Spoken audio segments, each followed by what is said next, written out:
Am I the a-hole for telling my sister she has to raise her own baby? My 19-year-old college-age sister went to a party over New Year's Eve and got pregnant by a one-night stand. She doesn't know who he is, and for some reason she first thought that my parents would watch her baby while she finished college. My mom is often sick with Lyme disease, so they said no. Recently, over spring break, my sister told me I need to baby-proof the house.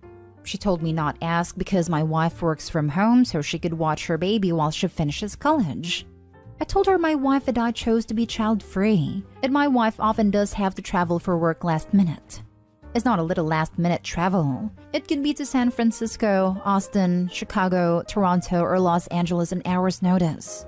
My sister got mad saying my wife could take the baby for her, or I could watch her baby then, or our parents could. My sister got extremely upset that no one is helping her out and it's too late to look for other options now. Well, I told my sister she should have never expected other people to raise her baby, and she needs to find other options and rethink going to a university out of state, and live with mom and dad for extra support. My sister said everyone is trying to crush her dreams, and maybe she should give her baby up for adoption. I told her maybe that's not such a bad idea, and it might be what is best for her and the baby.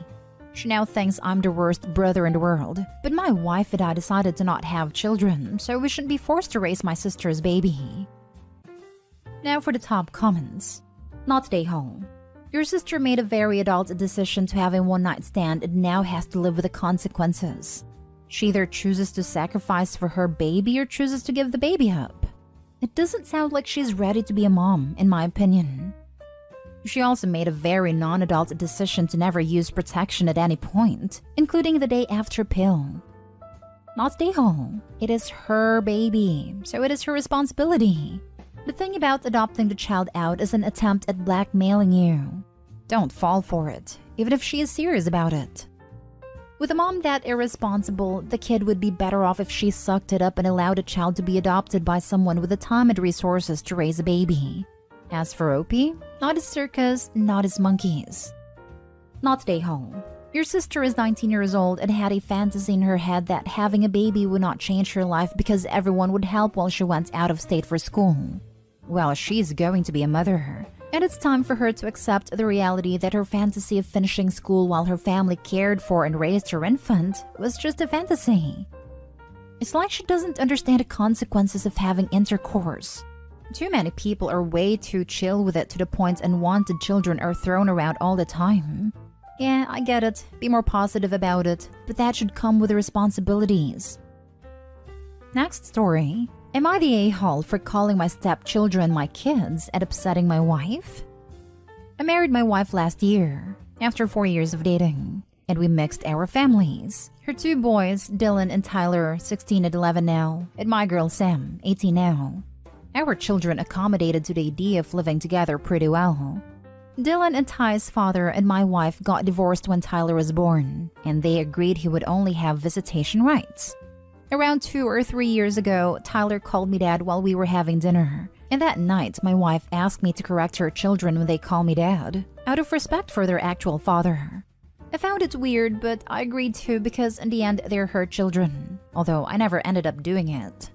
This week, Dylan had a football match and Tyler a piano lesson, which my wife usually picks them up after. This time both she and I didn't have to work, so I suggested picking them up together. Dylan practically jumped to our car and then we all went to pick up Tyler, and since I was there, I decided to meet his piano teacher too. When she met my wife, Dylan, and me, she greeted us and asked me if I was the kid's dad. I sincerely forgot about that promise I made years ago and said I indeed was their father. My wife almost instantly corrected me with stepfather, and then Dylan said out loud, "Mom?" The return home was awkward, and when we arrived, she called me out for breaking the promise we had by saying I'm the kid's dad. To make it worse, this morning I noticed the kids are acting distant towards their mother, and they deliberately are calling me dad whenever she's around. I feel guilty because it's the first time there has been such tension between them and it's my fault. Am I the a-hole for calling them my kids? Your wife is working toward an estranged relationship with her boys. We can parent as much as we want, but we will never control our kids' feelings. She has assigned herself way too much power and her kids too little autonomy. We aren't talking about 6-year-olds. You didn't do anything other than step up to the place that another man abandoned. Not stay home. The whole goal of step-parenting is to have this kind of relationship. How can Opie's wife be so mad about something so many people would dream of having? Not stay home. She's upset because you are a father to her kids and love them and they love you back? I could understand their dad being upset, but not her. And honestly, not even him. If he has visitation, you live with them. He doesn't even visit them, so I actually would get mad if he protested. Haha. Not stay home. I would understand if he was still in the picture, but I don't understand why your wife would want them to call you stepdad out of respect for an absent father. He's done nothing to earn it, and nothing to earn the title of dad. On the other hand, clearly you have. Not stay home. If the kids think of you as dad, then you are dad. Dad is not limited to biological father. Why can't the kids have 2 dads? Also, it should be seen as the highest of compliments. Opie's wife should be thankful that her sons see and feel that way about their stepfather. It definitely isn't always the case. I know, right? You read/hear so many stories of dysfunctional blended families. It's so heartwarming they're calling Opie dad by their own choice. A weird reaction by the mom. Perhaps unresolved emotions around boys' bio dad abandoning them? This is one case that counseling might make a positive difference. The whole family or just Opie and his wife. Suggesting it for only his wife probably wouldn't go over well. Lol. Good luck, Opie. Next story is titled, Am I the a-hole for threatening my sister-in-law to kick her out over an argument? Little backstory before going to the main thing. I, 27 male, have a brother, 31 male, who has a wife, 29, and son, 7. Our parents were divorced, so after their passing, I inherited everything from my mother and also half from father, but my brother also inherited the remaining half from my father. Shortly after inheriting my mother's house, I was quickly approached by one guy who wanted to buy the house. He already made an offer to my mother but she didn't want to sell because she was living there and didn't want to leave. It's a 4-story house. That is a huge AF. Still had some rooms unfinished and I didn't really want to live there. So I cashed out and bought a studio apartment in the city where I was working. My brother was renting a place in the very same city. Forward to the recent times, my brother is an engineer and had a solid job, until the beginning of 2020 where he got fired. Since then, he still hasn't found a job in his field. He started eating through his savings and asked me if I wanted to buy his half of the house/property. Dad's house is smaller but way nicer. Those last years of his life, he invested lots of money into the house and made a pool outside. I wanted to buy it off from him even before he offered it and planned to pay more than what he asked me. So I obviously accepted since it was a great deal and I somewhat helped him. Summer 2021. I guess my brother was running low on cash because he said that he can't afford the rent anymore. So he asked me if he could move in Dad's house. I wasn't using it that much, so I let him move in. 2022. I've been staying at Dad's house for the past month or so because I have some people working on demolishing some old buildings on the property. I get up early every day so I can be with the workers. I noticed that my nephew never has a breakfast before going to school, and also his parents never pack him anything. I asked him if he eats anything at school, and he said that he eats an empty croissant that he gets from the shop. Felt bad, so I started making him a breakfast and packing him a sandwich for school, along with some snacks and a drink. I've been doing it for the past 2 weeks.